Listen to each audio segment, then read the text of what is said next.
Let's get personal, my nigga. Look at your daughter and look at my daughter. Okay. Oh. No, for real. Look at your daughter and look at my daughter. Fuck that. Look at our baby mamas. Your baby mama black. My baby mama strapped, light skin, cute as shit. Your baby mama's this. That means Pop, you're a rapper. Your daughter's features gonna be ludicrous. Now, when I tell you this, I'm not trying to hate, but every time I put up a picture on Facebook of my daughter, she get like 500 likes. Every time you put up a picture of your daughter, she only get 8. What up, bro? Yeah, you the man of the hour right now, bro. You the man of the hour. The man of the world. The whole world. Right now, baby. It's on you right now. Yo, so real quick for people who don't know though, cuz you know, I know. But so where you from? Exactly. Grand Rapids, Michigan. Grand Rapids. How far is that from Detroit? How's that from Detroit? We like 2 hours from Detroit. Oh, so you don't know the side. Is that like, so that's near Pontiac, or is that a whole different side too? No, it's a whole different side. Oh shit. Okay. I know Michigan. You. So wait. So I know you did the battle. So how long you been battle rapping exactly? I know that's what a lot of people.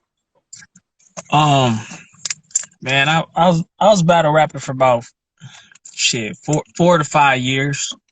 4 to 5 years, and this is like what 2009, 2010 type shit. 2015, 2010, 9-ish, around there. And then, after the battles, what you went into? Man, the battle just kind of slowed down a little bit. And with me, man, like, you know, niggas was, they was more intimidated to get in the ring with me. You know what I'm saying? Like the local, area. And then, you know, niggas quitting. And, you know what I'm saying? You prepare for them for a month. So I went back to the songs, you know what I'm saying? I went, start rapping again. You know what I'm saying? Like, I love music. So that's pretty much what it. And so my thing was how was the success for you in the battle rap? Cause I know Michigan was really like, so I guess you would say Ill Will, JC and these guys came along, right? Yeah, JC came to one of our leagues, man. He actually came and hosted one of our battles, and so did Big K. Okay, and those guys is okay, and I know Big K is a big guy out there too as well. And so, so the battle thing was kicking for you. I'm guessing it started to slow up. Guys got scared of you. I'm guessing, right? And so you're the man around town. Nobody wanted to battle you. You felt like, all right, let me take my talents over to the music. Yeah, I was already doing music, man. Like I had to format myself a little bit different. You know what I'm saying? I only seen one successful battle rapper make music, and that's Surf. You know what I'm saying? Other than that, battle rappers really can't make good music because the way you write is different. The way you deliver is different. You know what I'm saying? Just like rappers got better flows. So I really had to leave it completely alone to focus on the music. You know what I'm saying? Like that. So, so after the music's hitting in the town, and now, so exactly how old is that battle? So since you transitioned out, how old is that battle? Let me put my phone on Do Not Disturb, man, because they. Yeah, I know. You the man. This is what happens when you come to man of the town, bro. You the man of the hour right now. You know. So how old was that battle?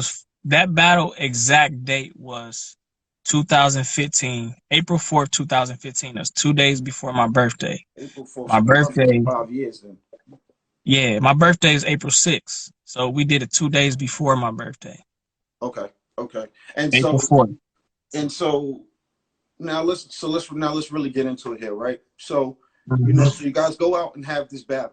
Is this a regular battle? Is this something that you were thinking like, I'm just go ahead and kill this dude? Or was this something that was amped up? I know the battle coach, and I know how sometimes the tension rises with certain dudes who are both known and may both have similar attributes. So the city wants to see them, so it creates like a tension rivalry in the city. So is that one of these situations, or was this a regular battle? Yeah, it was GR versus BH, man. It was like GR is Grand Rapids, BH is Ben Harbor. So it was our city versus theirs. That card was all Grand Rapids artists versus all Ben Harbor artists. So, of course, you know what I'm saying? in our city, it was a big thing too. Like everybody in Grand Rapids was talking about it, everybody in Ben Harbor. It was a group. They was going back and forth. You know what I'm saying? It was a big thing. So, you know what I'm saying? My city, you know, they tuned in, they counting on me type thing. And so it was definitely that type of tension there. Like, I'm going to show out. You know what I'm saying? Yep. I'm definitely going to show out when you get up here. And did y'all do, so this is, all right, so this is a big city tension rivalry kind of going. So this is kind of both names on the line here. And so did you guys, did you know this dude prior? Did you see him build? Like, did you guys have any kind of? No, I didn't know him. He just, nope. They linked the cards up, G CASPER versus Rock, just like they linked up Prime versus I forget the dude name. They linked up TA versus Yayo. I see. Skis versus Money. Like, all you know right, what I'm saying? So now let's get into it. So then, and y'all did y'all do any like battle promos where y'all like talking shit to each other? We did an interview. And that's where he kind of gave himself up. He kind of showed me his cards in the interview, because you know, he basically was like, "You not a hood nigga. You don't do this. You don't do that." Even though you don't know me, but you know what I'm saying. I figured, okay, you finna try to take my hood strikes from me in the battle. You finna try to get up there and do that. So I'm gonna take your pride from you. You know what I'm saying? So that's how I went about it. Right. Yeah. Okay. So this was a whole thing. Is you're gonna come at a certain angle. So you're coming from my. So I have an angle. So you're coming from my. So I have to. You're in the retaliation mode. You're in a big, because in this battle culture, you're in a big defensive state at this point, because you're willing, because you know what's on the line and you see the angle that this guy's trying to put, and so you're trying to max out what you can get off. All right. So now let me ask you then. So if this guy would have now, because a lot of people had tensions with a lot of the bars that going against his daughter, right? They thought it was a lot of, you know, people were saying, they were calling things like a colorist. They said, you know, I've seen things that people say you're racist to your own kind. I've seen people say that you just dislike black women as a whole. I've seen people say pedophilia things. Yeah. And so my question to you is, first things is, so if this guy would have said those same things that you said to him, right? If he would have said the same exact bars that you said to him, what would your reaction be?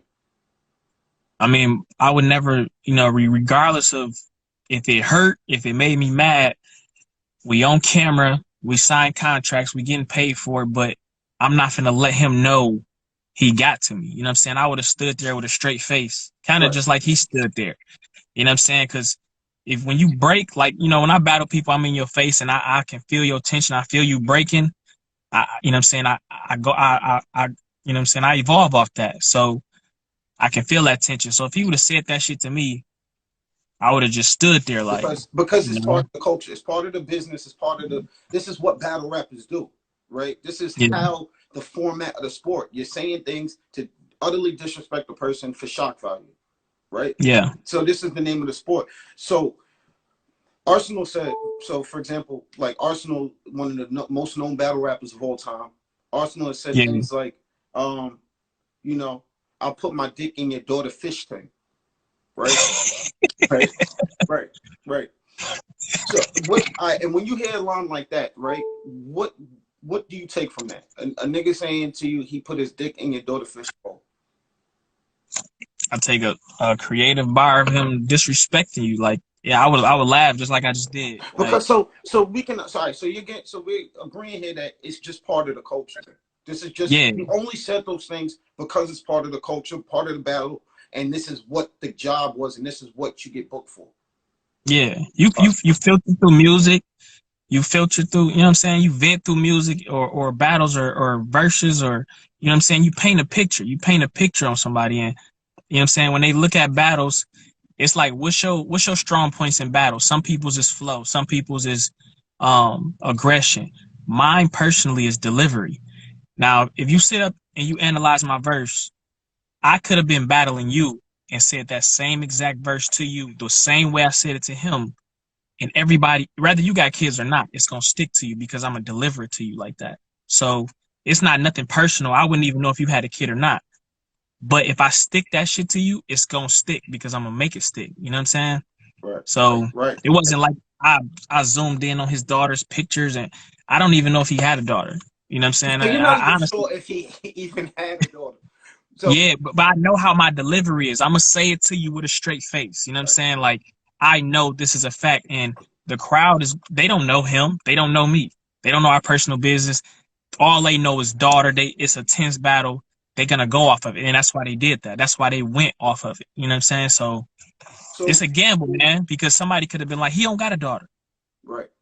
and they, And the you whole know, the whole argument verse, finished.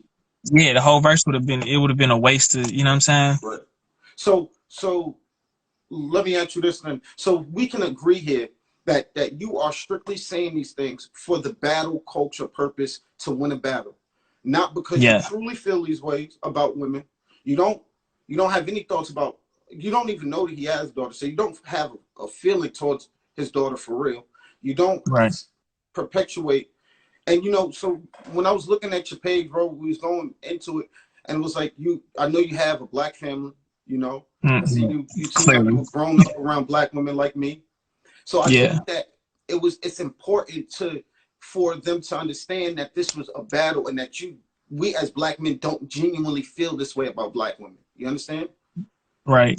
And so that was my more question to you, is that do you think that this is more on a culture thing and how we treat women outside of battle rap that made it spill over to this?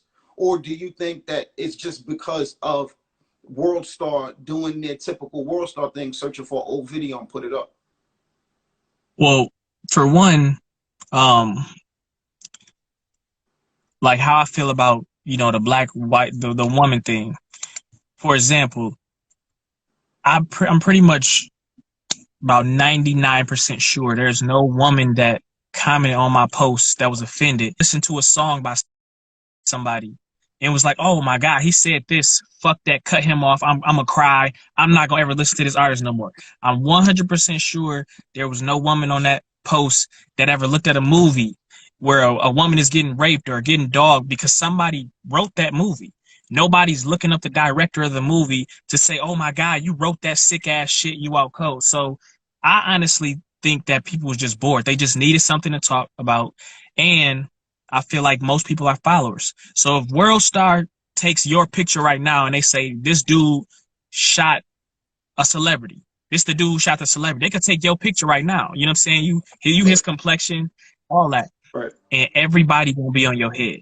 And you don't have a big enough platform to defend yourself.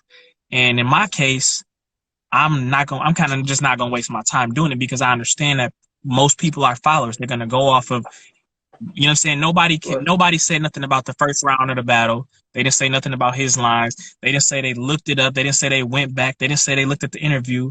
All they seen was that clip and they went off of it. They judged my whole life. They know how many kids I got. They know how much where I work off of 3 minutes of a clip of a 30-minute battle. Do So you feel it has. Yeah, well, Go ahead. that's how the media plays, right? That's what we've become conscious to as a whole, right? Because it's a new day and age with media outlets. When we start to become hip to how media works and how headlines work, right? And that the headlines don't actually tell a whole story or maybe even the story at all, right? So Yeah. I think that it was important that people understood that this guy isn't that you're not some guy who's just a rapist and who's out there colorist and who's shamanizing hating women, right? We want to make Right. that clear that in our culture, like we don't, you know what I'm saying, bro? Because I'm from the East Coast, you feel me? I'm from New York, and the part of town I'm from is that crazy things going on all the time. But if any of one of the people in my town was seen violating women in any kind of way, we was on him. You see what I'm saying? Yeah. Because it doesn't make you look strong at all. And you know how when you grow up around wolves, we looking for the weakest wolves. So to make an outing in public against women will literally make you look like the weakest wolf, and that's how they get on you anyway, right? Yeah. So yeah. so we can agree. So we can agree here that it's not. We don't take black women for granted, right? It's Right. just this is just part of the sport and part of the job. One of those kind of things. And True. so my real question is, so do you feel apologetic about anyone who's been offended in any kind of way? Are you remorseful? Well, with that situation, man, am I apologetic? I just been thinking about it. It's kind of up in the air, man, because I feel like, you know, half of my conscience is telling me, they really don't give a fuck about the battle. They don't care about what I said. They just want something to say. You know what I'm saying? I see girls, women dance to songs where men call them bitches. I see people meet up and promote beef where we killing each other. But then I said a line in a battle and the whole world gets mad. When people gonna walk outside the next day and promote all type of bullshit and do bullshit that's gonna fuck up their community anyway. You know what I'm saying? But I say a line, it's like that. But then the second conscience is telling me, like, you know, did I go too far? Is people really feeling sorry? Like, you know what I'm saying? Nobody forcing nobody to click on my battle, but, you know, it's that stuff could have happened to certain people. But is that my fault? It wasn't designed. The verse wasn't designed to make you feel bad about yourself. The verse was designed for him and to entertain the crowd that was there. Right. You know what I'm saying? Right. So, right. As far as me apologizing, like I said, man, it's in the air, man. Like, I let people in my Instagram hear, you know, little people here and there, like 400 or 500 at a time. I'm thinking, like, you know, I'm gonna sit on it. I'm gonna think on it more. I talk to people. I talked to Arsenal a couple of days ago, actually. And so I'm just in the air with what do I feel sorry or do I not? You know what I'm saying? Like, I really don't know. Right. Okay. Okay. And I can bro, I can get jiggy with that. Also, all right, so can we just also, since you're a Michigan dude and battle rap, you remember the scenario where Shotgun Suge had said a battle in New Jersey versus a dude from Detroit, Calico, and he said, "I'll blow your brains in your hands. The proof is in the pudding." And all of Detroit took major offense to that, right? And they literally banned Shotgun Suge from Detroit. Smack goes and has an event out in Detroit, and where Trick and the rest of these guys rush the stage because they think Shotgun Suge is there, or they thought Arsenal referenced to Shotgun Suge being there, and they rushed the stage. So this could be, this could be, do you think that this is similar to your moment? That you think you're having a Shotgun Suge proof moment? Or do you think that this is just literally because we're in a pandemic and everybody's inside, that people are just looking? And again, because you said it's a 5-year-old battle, it makes me question even how WorldStar got it to begin with. And what made it go viral again. You know, that was one of those questions where people have to understand media is, how did this even get brought up? How did this even get into WorldStar? Why did WorldStar lay this down? We start to have to look at these kind of questions before and that's why I thought it was important to get you on the line, because a lot of people wouldn't even realize and put this together that we had a big clash. You know, there was really a lot of people, a lot of women felt hatred towards you. They thought that you were spewing black hatred. You understand? And it's for a website like such as WorldStar Hip Hop to go up there and take a clip of a random battle as if they promote battle rap to begin with, but to take a random clip of a battle and to angle it as if somebody's a colorist or a sexist or a rapist, and that was not their intentions, is harmful to the community. You see what I'm saying? Whether that was, and you seem like a good dude, you seem like that wasn't your intentions. You seem like, I mean, again, you know you. You see what I mean? Only you understand what you really meant by those words. It came off a certain way, but people who understand the battle rap and understand battle rap culture understand that, listen, things I've said in dramatic forms. And what I'm saying is, as I read the text of the rhymes, we had to like read the text of it. This is by far the lightest thing in a battle completely. Arsenal is Mr. Disrespectful. He's talked about hanging people's kids. He's talked about Cassidy kids. He's talked about, this is something that goes on in the battle community. Now, if this is something that people want to address outside the battle community, I think that this is something that we can talk about. You know what I mean? What would make people write like that to even in the first place? Right. So I think that was important, man. And I appreciate you having us on, bro. I haven't, you know, and doing this interview with me, bro. I think it was important, though, that we sat down as black men and really got out that this is not, it wasn't angled that way, that you don't feel that way towards black women. And that as black men, we can go ahead and get these conversations done without the media being a circus and angling it towards everybody's way. That's true. Yo, G Cash, you my man, bro. I'm telling you, I'm gonna hit you when I get to Michigan, baby. And I'm gonna race that fucking car. I'm telling you, because listen, I got a Lex ES. I'm telling you, boy, my foreign ink is different. Don't get the pro beat up, boy. I'm telling you. Bro, stop playing, man. Stop playing my baby, man. That's the Hemi? That's the extra Hemi? Yeah. Gang? Yeah, put that bitch in sport. You're gonna have a problem. Oh, y'all boys acting dirty. Y'all boys acting dirty, yo. Yo, I'm gonna catch you out there. I'm telling you, bro. I'm gonna catch your shit on the highway, man. Yeah, man. Be cool. Good luck. Hit my phone, bro. For sure.